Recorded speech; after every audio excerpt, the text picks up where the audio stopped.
لازم يعني كل واحد يا جماعه يدي النادي الاهلي على قدر اللي هو بياخده من النادي الاهلي. النادي الاهلي يا جماعه كيان كبير، ولازم لعيبه النادي الاهلي تفهم الكلام ده، وتفهم ان هي لابسه تيشيرت تقيل عليها.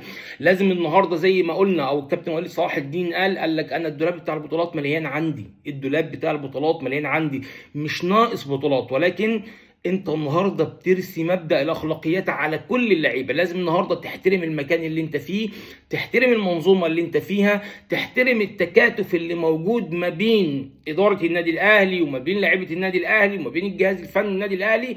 لازم النهارده ترفع القبعه للناس دي. لازم النهارده برغم يا جماعه السلبيات، يعني لو جينا هنتكلم على السلبيات، لا في سلبيات كتير جدا سواء على مستوى الاداره او على مستوى حتى الفني للفريق. يعني انت النهارده في موضوع الصفقات، وده موضوع كبير وملف كبير جدا وملف شائك، وتحس ان لا في مشكله في اداره النادي الاهلي، او في مشكله في لجنه التخطيط، او في مشكله في السكاوتنج بتاع النادي الاهلي.